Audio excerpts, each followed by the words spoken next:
À sua direita, eu convido como expositor o assessor técnico especial da Eletronuclear, Dr. Leonan dos Santos Guimarães.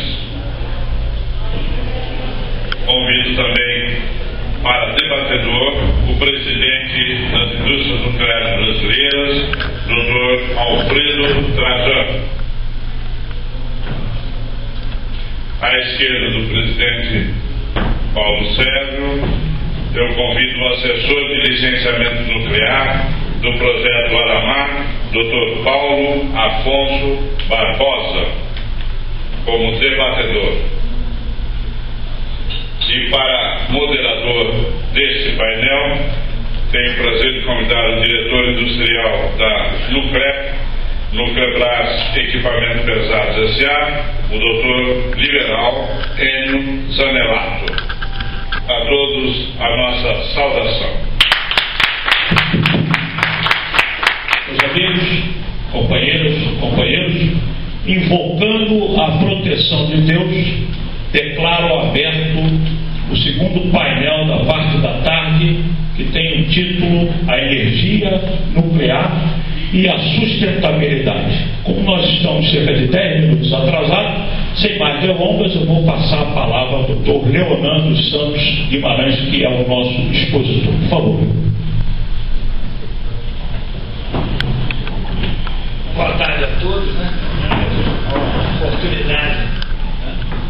A mesa pede permissão para sentar-se na primeira fileira, para que a gente possa acompanhar a exposição do Dr. Leonan sem ter que virar. Tá? Você dá licença? Com certeza não quero que ninguém fique o pescoço todo. Torcicolo é inevitável.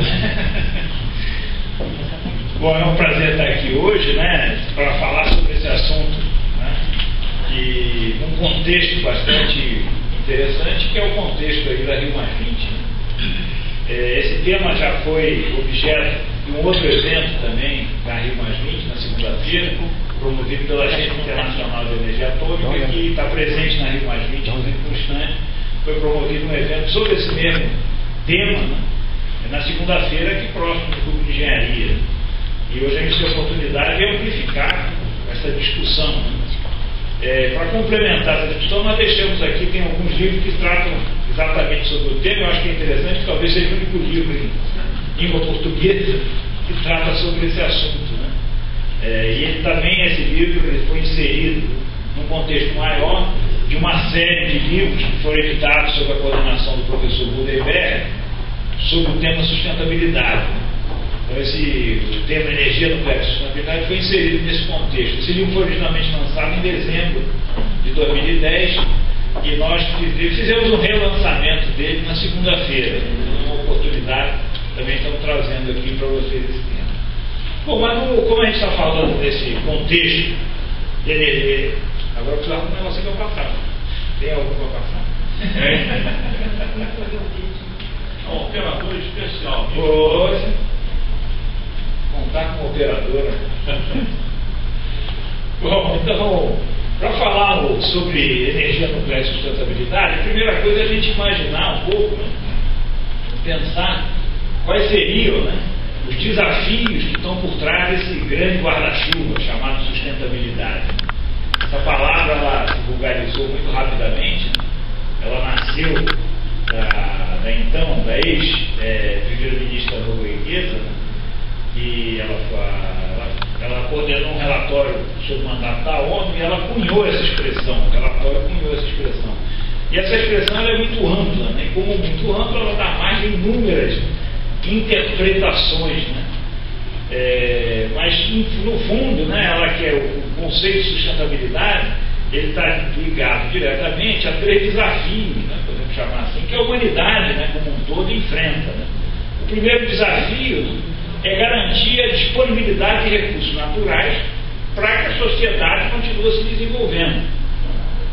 Mas isso tem que acontecer de forma que não sejam ultrapassados limites suportáveis pela própria biosfera para assimilar os resíduos e a poluição decorrentes desse uso desses recursos.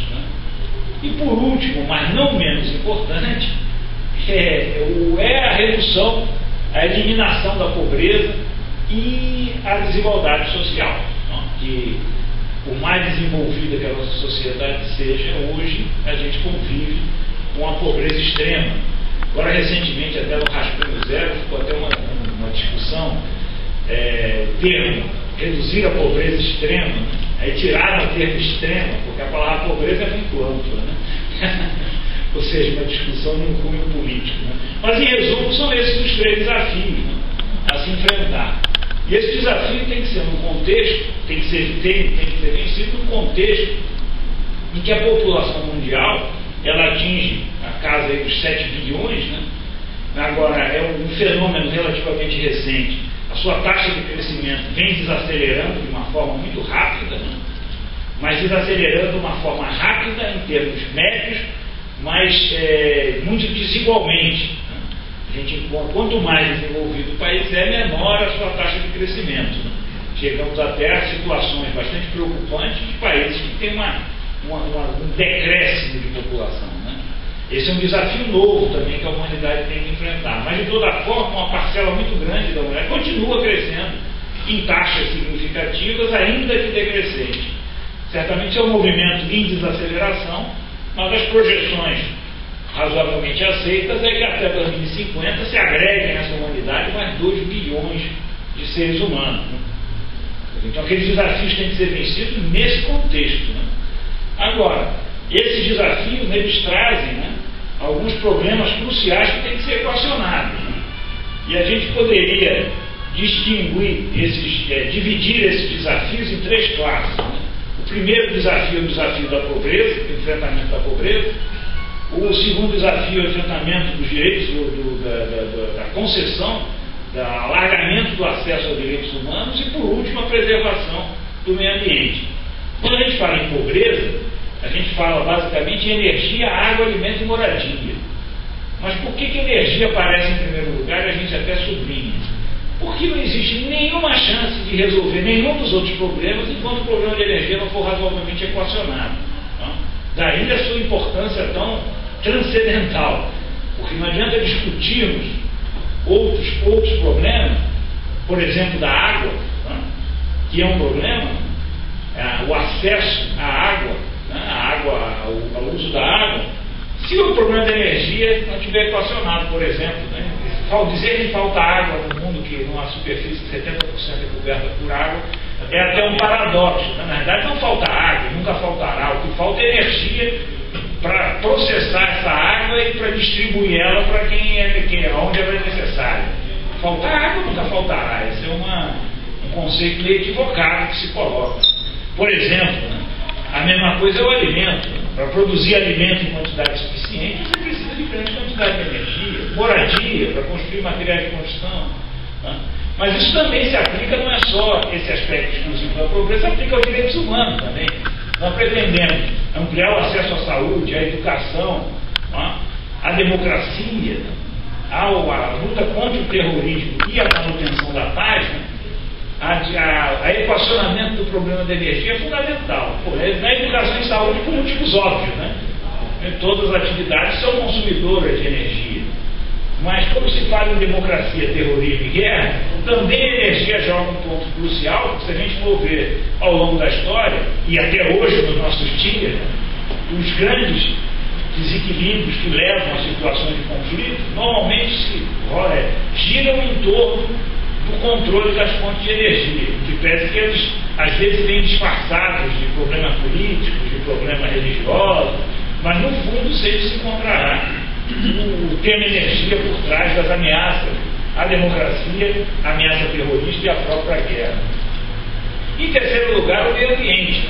Entendido aqui o meio ambiente como que o meio ambiente continue proporcionando os recursos naturais necessários à continuidade da evolução desse processo de resgate social, de eliminação da pobreza, de redução das desigualdades, e que também, ao mesmo tempo, o meio ambiente continue prestando aqueles serviços ambientais que são indispensáveis à própria manutenção da vida, da espécie humana, da civilização.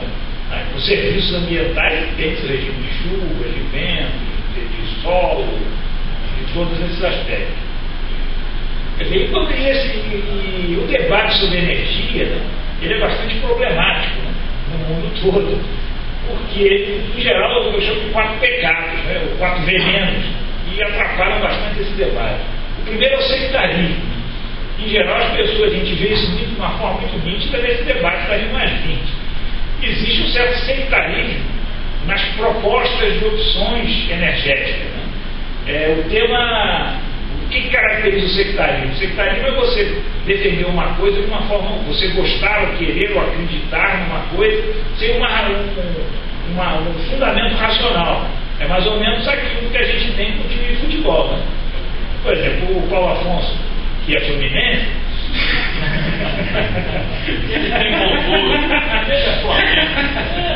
mas, ou seja, o torcedor, ele defende o seu time e ele quer provar para todo mundo que o time dele é o melhor, e ele, em geral, ele tenta provar que o dele é melhor, tentando diminuir o outro.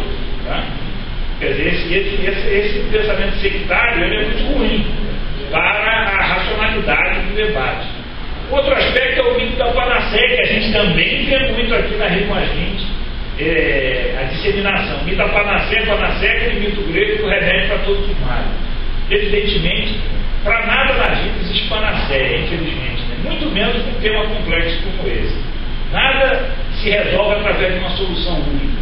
A solução é sempre a composição de todas as possibilidades disponíveis, dado que o desafio de enormes proporções. Um outro tema também que é bastante envenena o debate é a confusão, e esse aí é um aspecto meio técnico, entre potência e energia. E isso, particularmente no caso da eletricidade, né, como tradicionalmente os sistemas elétricos, tradicionalmente não, continuam sendo hoje, majoritariamente, em todo o mundo, de fonte térmica, né, ou seja, basicamente derivados de petróleo, carvão mineral e gás natural, para esse tipo de instalação que gera eletricidade térmica, potência e energia podem quase significar a mesma coisa. Por quê?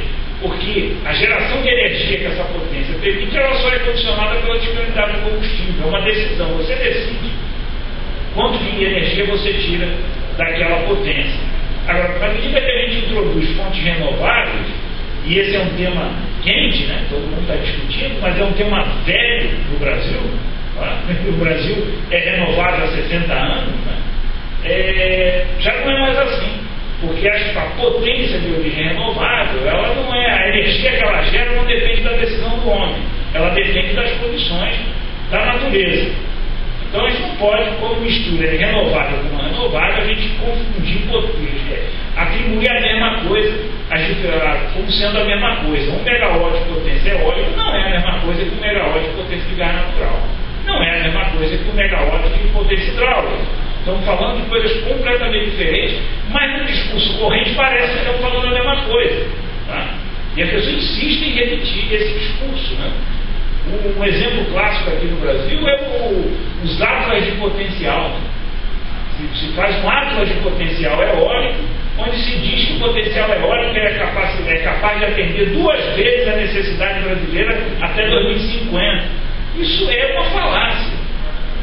E de maneira nenhuma isso quer desqualificar a energia eólica, que tem um papel importante, agora não se pode. E aí o vendedor de panaceia e o sectário, né, que se juntam para fazer essa afirmação. E por último, o quarto veneno é a mercantilização. O que a gente está chamando de mercantilização? Quer dizer, que no Brasil e no mundo todo, em certa medida, os sistemas elétricos, né, a eletricidade passou a ser desregulamentada.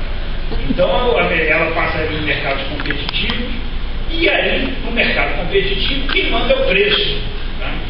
Acontece que quando a gente trata de produtos como eletricidade, saúde, educação, serviços públicos em geral, esse tipo de serviço público, primeiro, o preço dele é fortemente condicionado pelas políticas públicas de incentivo ou desincentivo. Segundo aspecto é que a geração de eletricidade é uma atividade que gera muitas externalidades, tanto positivas quanto negativas. O que é externalidade do conceito econômico? É tudo aquilo decorrente de uma atividade que não está incluída no seu preço. Tá? Então, quando se trata de um tema, quando se trata isso na base do leilão, ou seja, do menor preço, a gente corre sérios riscos de tomar decisões hoje de um contexto particular que, no futuro nem muito distante, se demonstre totalmente equivocado. E eu não estou querendo dizer que o preço não importe, é óbvio que o preço é importante, mas a gente tem que tomar cuidado com o que aquele preço, naquele momento, está representando efetivamente, né? E não tomá-lo como único critério de decisão. Essa imagem aí eu gosto sempre de mostrar, né, porque eu acho que ela é uma imagem bastante chocante, né, e é bom ficar na nossa mente. Né. Esse mapa é interessante porque ele é o mapa mundi distorcido na proporção da riqueza, onde a gente vê que ele se afasta bastante das proporções geográficas, ou seja, dá uma medida de quão concentrada a riqueza é no mundo. Né. Essa realidade é que a sustentabilidade tem que tratar também. Né. Essa realidade se reflete em alguns indicadores bastante, deveriam ser no mínimo desconfortáveis, né? Onde a gente vê lá que o quinto mais rico da população da Terra controla mais de 80% da riqueza. E o quinto mais pobre não fica nem com 2% dessa riqueza. Isso é uma realidade. Tá? E essa realidade parece que tem sido esquecida. Em prol de uma enorme preocupação com o meio ambiente, que é importante e é válido. Tá? De maneira nenhuma. O problema é que essa preocupação do meio ambiente, nos últimos tempos, tem feito uma sombra a essa outra realidade, que ela já existe agora. Tá? A do meio ambiente a gente está preocupado com o futuro. Tá? Mas o de agora, ela já existe agora e ela tende a se perpetuar, se não tiverem políticas adequadas para reverter essa situação. A realidade dura dessa história toda é que 1,3 bilhões de pessoas, né, ou seja, lembrando que o universo, estamos falando de 7 bilhões, vivem na condição de pobreza absoluta, aquela pobreza extrema que foi tirada da declaração da Rio+20. Foi tirada isso da declaração, do rascunho zero. Esse 1,3 bilhões de pessoas vivem na pobreza absoluta, definida pobreza absoluta, como as pessoas que vivem com renda inferior a $1 por dia. Isso é pobreza absoluta. E essa pobreza absoluta foi esquecida aí no rascunho, né? Parece que ela fica definida como um vago tipo de pobreza, que o termo, a palavra pobreza, ela tende a ser relativizada, né? A pobreza em relação a quê? Mas quando a gente fala pobreza absoluta, em relação a esses números, né? Esse 1,3 bilhões de pessoas, dos quais algumas dezenas de milhões são brasileiros, desse bilhão. Quer dizer, isso sim, o reflexo disso aparece no índice de desenvolvimento humano, né? Que também é um esquecido nessa Rio+20. Não vi ninguém falar de índice de desenvolvimento humano, né? Ninguém fala sobre isso. E um ponto importante é, por exemplo, a correlação que existe entre o índice de desenvolvimento humano e o consumo per capita de eletricidade. E quando se fala em consumo per capita, não é o consumo que você consome residencialmente, é a divisão do consumo global pelo número de habitantes, ou seja, não é só o consumo residencial, você consome eletricidade, aqui nós estamos consumindo eletricidade, quando a gente pega o metrô, a gente está consumindo eletricidade, quando tem esgoto, tratamento de água na sua casa, você está consumindo eletricidade. E a gente observa um fato bastante interessante, que a partir de um certo patamar de consumo per capita de eletricidade, o índice de desenvolvimento humano já não depende mais disso, que é aquela área em verde. A gente vai ver uma grande disparidade, países com o mesmo índice de desenvolvimento humano, com consumos per capita de eletricidade extremamente variados. Né? Essa variação se depende muito das condições climáticas do país, depende da estrutura industrial do país, né? De algumas características, já nada mais tem influência sobre o índice de desenvolvimento humano. Também a gente vê naquela área mais escura, uma área onde o consumo per capita de eletricidade é quase nulo, ou seja, aqueles países onde vivem a maioria desses 1,3 bilhões de habitantes da Terra, onde também não existe correlações, pequenas variações nesse desenvolvimento humano, que já são muito baixas, se devem não ao consumo de eletricidade, mas a outros fatores locais. Agora, tem uma faixa intermediária, onde está localizada a grande maioria da humanidade, onde parece claro que existe correlação entre o índice de desenvolvimento humano e o consumo per capita de eletricidade. Não adianta a gente imaginar que vai melhorar o índice de desenvolvimento humano se não aumentar o consumo per capita de eletricidade. É o caso do Brasil, é o caso da China, é o caso da Índia, é o caso da África do Sul, né, de tudo aquilo que a gente tem chamado como emergente. Né? E o caso brasileiro, por exemplo, o Brasil é o 90º consumidor per capita de eletricidade e o 72º, né, de índice de desenvolvimento humano. Volta um pouquinho atrás. E é importante ressaltar, né, que o planejamento energético atual do Brasil, né, ele prevê que em 2030 o consumo per capita brasileiro vai chegar ao nível de Portugal hoje. Ou seja, é um objetivo bastante, vamos chamar assim, tímido. Estou procurando a palavra. É um medidor bastante tímido. Tá? Por favor. Nada contra os portugueses. Nada contra os portugueses. Bom, e quando a gente vê esse gráfico é interessante também, né, a comparação da eletricidade no mundo como um todo em relação aos países do BRIC, né, bastante exemplar esse caso. A gente vai ver lá a geração do Brasil em relação à da Índia, da China, né, e do mundo como um todo. E a gente vai observar o consumo per capita. E aí a gente vê uma coisa que é bastante impressionante a nível global. Se o nosso desafio é muito grande, o da China e da Índia é muito maior do que o nosso, muito maior ainda, né? Nós estamos numa posição bastante melhor do que a deles, né? O tamanho do problema, do desafio que tem a Índia e a China para vencer. E num contexto bastante interessante, que traz uma vantagem adicional para o Brasil, né? Quer dizer, na verdade, o sistema elétrico brasileiro, né, é a jabuticaba. Além da jabuticaba, que só tem no Brasil, né, o sistema elétrico como brasileiro também só tem no Brasil. Ó. E o que ele tem? Ele é aquilo que todo mundo gostaria de ser. É o sistema de largamente majoritária fonte renovável. Tá? Não existe nada equivalente no mundo, em lugar nenhum. Tá? Então, cuidado com quem vem tradições aqui também, aqui no Brasil, né? Sustentabilidade, renovabilidade. Peraí, pô, cara. Porque todos os outros países, a gente vê a Rússia, a Índia e a China, são sistemas que são majoritariamente fundamentados na energia térmica, e principalmente a carvão. Tá? É o caso de todos esses países. Isso é particularmente sensível na Índia e na China. Na Rússia, você ainda vai ver uma contribuição até razoável da renovável e da energia nuclear. Agora, quando a gente vai para a Índia e para a China, a gente vê isso. Então, o tamanho da proporção, né, no caso específico da energia nuclear, todo mundo se impressiona com a expansão do parque nuclear chinês. Mas mesmo com toda essa expansão, o nuclear ainda tem uma contribuição mínima na China. É curioso isso aí, né? Parece que estão construindo 26 usinas. Aí tem gente que diz, os chineses são malucos, como é que estão fazendo? O nuclear hoje, para eles, ainda é muito pequeno. Ou seja, tem um largo campo para a introdução da energia nuclear na China e substituição fundamentalmente a carvão. Para cada usina nuclear que o chinês bota em operação a cada 2, 3 anos, ele bota uma usina de carvão a cada semana. Né? Uma escala completamente diferente para manter. Então, falar com a China que ela tem que reduzir a produção de gás de efeito estufa é difícil. E eles estão fazendo até um esforço bastante grande, né? Mas eles não podem negar o acesso à eletricidade à população deles. E nós estamos numa situação favorável, bastante favorável, por esse ponto. Isso se reflete também num outro aspecto, que o Brasil é um caso único. Né? Tem que pegar as emissões de carbono, né, comparar as contribuições no mundo e no Brasil, a gente vai ver que o setor energético, né, no mundo, é o predominante. Quase 70% tem de setor de energia e indústria. Quando a gente vem para o Brasil, esse setor é bem pequenininho. Tá?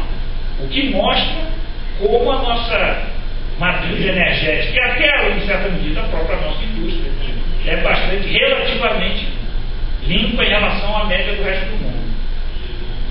Então, esse desafio da energia no futuro, eles têm que ser vencidos num contexto que a gente tem que somar os efeitos da mudança climática, mas ao mesmo tempo tem que se garantir a segurança de abastecimento, tá?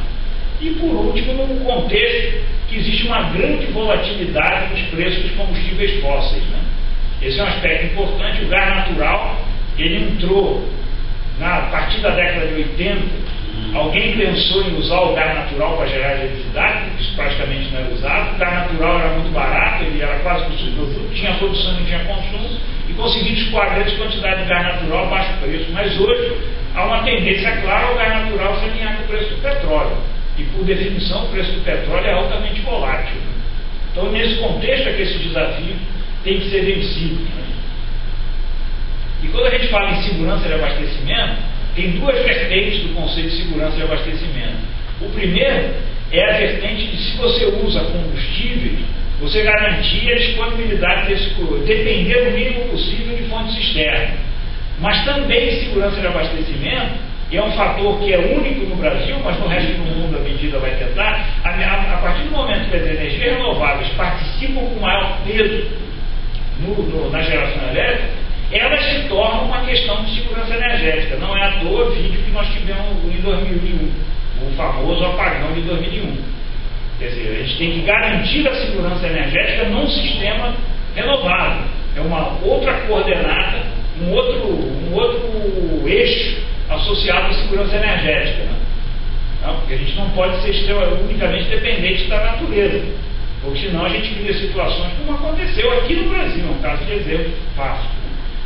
Um outro ponto que é importante, que eu acho que é bastante relevante para a reflexão, é que tem que pensar nas antigas mitologias. Né? Nós falávamos que o universo era composto de 4 elementos, né? O fogo, a terra, a água e o ar. Né? E o desenvolvimento sustentável, ele deve ser coerente nessas 4 dimensões. E aí a gente aparece um ponto também eternamente esquecido na discussão do desenvolvimento sustentável. Em geral, a discussão roda em torno do fogo, que é a energia, né? E do ar, que é o símbolo do clima. Né? Muitas vezes a discussão da água surge, mas ela surge às vezes de uma forma desconectada. Mas ninguém discute a terra. O tema e o uso da terra é um tema que passa ao largo das discussões. E eu acho, aí eu levo para a reflexão de vocês, que se a gente quer preservar o planeta, salvar o planeta, todos esses slogans que a gente ouve, a primeira ação que a gente deve tomar é usar o mínimo possível o planeta. E usar o mínimo possível é usar o mínimo possível o solo. Quanto menos a gente usa o solo, mais a gente preserva o planeta. Um exemplo interessante disso aí, tem vários, né? A gente vê a capacidade que a natureza tem de se restabelecer à medida que o homem sai. Chernobyl é o maior exemplo disso. Né? Chernobyl hoje é um paraíso natural. Tem espécies animais que estavam dadas como praticamente extintas que hoje proliferam na região de Chernobyl. E não é por causa da radiação, é porque é simples fato de que aquela área foi interditada. A natureza brotou com uma forma exuberante. Né? Quer dizer, na verdade, o efeito do uso do solo, ele é a maior ameaça ao meio ambiente. E, paradoxalmente, muitas pessoas, né, que se intitulam ou se defendem a causa ambientalista, propõem soluções ditas sustentáveis que são extremamente culosas no uso do solo, em especial no tema energia. Quando você propõe o aprovitamento em grande escala da energia eólica e da energia solar, você está comprometendo largas extensões de terra, enormes, chega até a ponto de se demonstrar que é inviável a escala que as pessoas se propõem.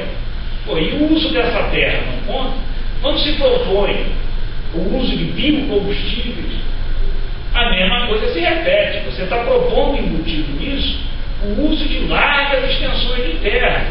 Quer dizer, isso é bom para o planeta? Será que isso é salvar o planeta? Será que não era melhor ter soluções que usassem menos a terra? Essa é uma questão que nunca é discutida, vocês nunca ouvirão ninguém falar sobre esse assunto. Tá? Vocês já leram isso. Para fazer um gerador elétrico leve, você tem que usar ímãs permanentes com grande capacidade. Para fazer isso, você precisa dopar, né, esses ímãs com aqueles famosos elementos de terras raras, né? Em especial, nesse caso, praseodímio e neodímio.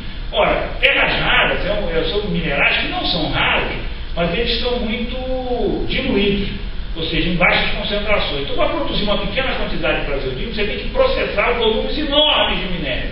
Né? E aí vem esse impacto ambiental, que já foi denunciado várias vezes na China, que é o maior produtor desse material. Quer dizer, esse impacto ambiental ninguém vê. E o gerador eólico se torna um símbolo de respeito ao meio ambiente. Né? Quer dizer, uma visão completamente parcial e equivocada, que eu acho que a maioria maioria das pessoas tem ela em boa intenção, né? Por desconhecimento realmente, né? Então esse tema da terra, eu acho que ele é o eterno esquecido. Espero que um dia ele volte à discussão em algum momento, terá que voltar à discussão, né? Bom, e esse caso do uso do solo, quando a gente fala de geração elétrica, fica bastante notável, né? A capacidade, como extenso é o uso do solo para o uso das fontes renováveis, por uma razão muito simples, né? As energias ditas renováveis, elas existem em grandes quantidades, realmente, na Terra. Se fizer um atlas, a energia natural afluente dessas energias renováveis é enorme. Acontece que elas são extremamente dispersas. Tá? Então, o fator dispersão das renováveis, a menos dispersa é a hidroeletricidade, que é a menos dispersa. Tá? E é por isso que ela é aproveitada desde a Idade Média. O uso da energia hidráulica ela é o fundamento da própria industrialização, né? Antes até do carvão. As primeiras unidades de produção vinham através da energia hidráulica. Mas ela, por que ela aproveita? Porque ela é menos dispersa. Né? As outras são cada vez mais dispersas, ou seja, cada vez usam mais o solo. E é esse futuro de largo uso do solo que tem sido proposto como solução para salvar o planeta. É uma questão para reflexão. Né? Quer dizer, se a gente pensar ao longo dos anos, né, e esse gráfico se aplica aos Estados Unidos, mas em relação ao mundo é mais ou menos a mesma coisa, a questão diferente de tempo. Quer dizer, a civilização ela evoluiu na medida que ela foi encontrando fontes de energia cada vez mais concentradas. O homem começou a evoluir. O grande marco, que é muitas vezes dito como o marco do início da civilização, é a descoberta do fogo. Né? A descoberta do fogo nada mais é que o aproveitamento da biomassa, não, da lenha.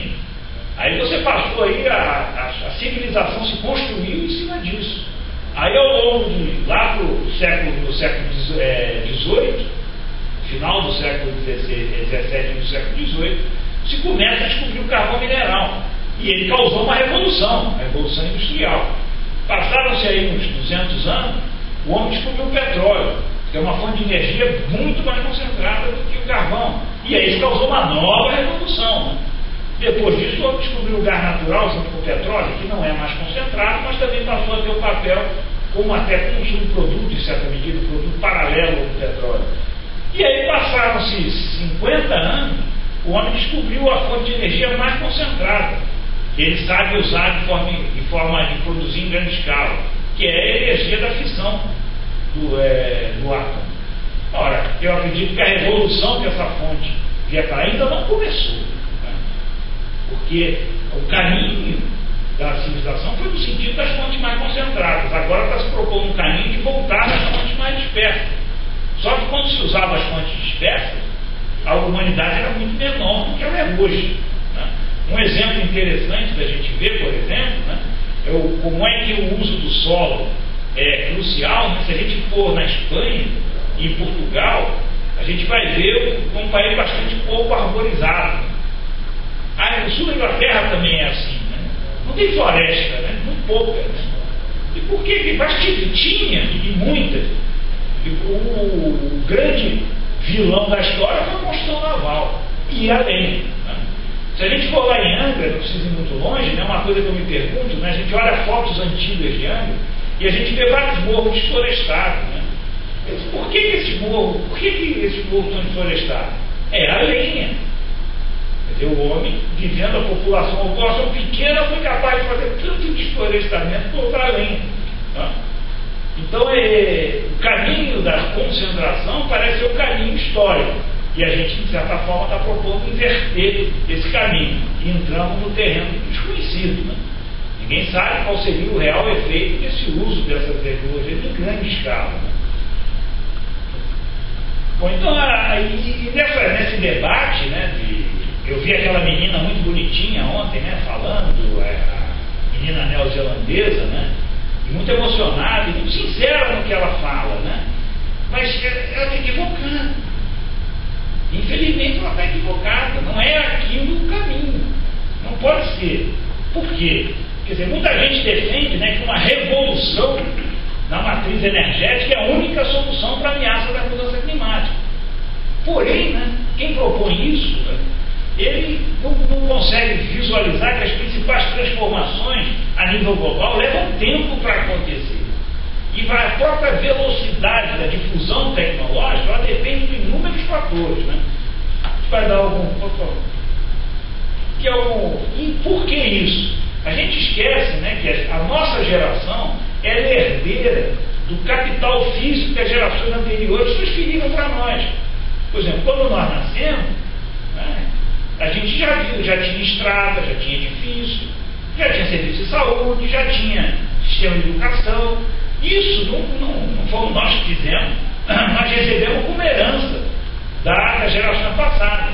Isso espera que nós transferimos para as gerações futuras esse capital com rendimento, né? É isso que se espera, né? Ora, e esse capital físico, né, a taxa de mudança tecnológica, ela tem uma estreita relação com a vida útil desse estoque de capital físico que é transferido de forma transgeracional. Por exemplo, um carro, né, um automóvel.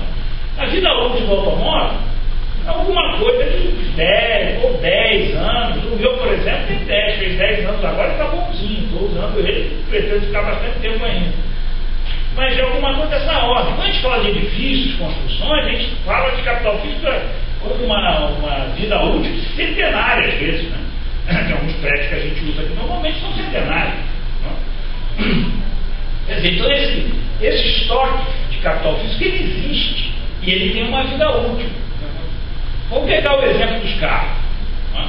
Vamos imaginar uma situação onde você estabelece uma política extremamente forte, que é para mudar o tipo do carro, vamos dizer, carros elétricos, carros híbridos, sem entrar em considerações outras, né? Uma mudança radical no conceito de carro. Ora, se a gente pegar aquelas hipóteses que são bastante, quase que impossíveis de serem atendidas, né? São hipóteses que teriam um esforço monumental, mesmo assim a gente chegar lá em 2030, né? Metade da frota ainda era antiga, ainda era para modelo convencional. Então falando disso, então não dá para fazer essa mudança na velocidade que se supõe, ou que as pessoas creem que pode ser feita. Se a gente for para o setor da energia, isso aqui no Brasil não é muito importante no nosso caso, porque nós já somos renováveis, mas a nível global, né, mesmo que a gente desenvolva tecnologia de carvão limpo, use mais gás natural, use mais energia nuclear, use mais energia renovável, né, numa taxa de substituição muito acelerada, a gente vai chegar lá em 2030 com 40% ainda daquele capital físico antigo em operação. Então não dá para imaginar que essas mudanças podem acontecer de uma forma revolucionária. Eu acho que as pessoas têm uma ideia da tecnologia, porque o pessoal da informática, eles roubaram a palavra tecnologia, sequestraram a palavra tecnologia, né? Então quando a gente fala tecnologia, a maioria das pessoas pensa em celular, em computador, né? Pensa nisso. E como essa tecnologia ela evolui muito rapidamente, se acha que qualquer tipo de tecnologia pode evoluir da mesma velocidade.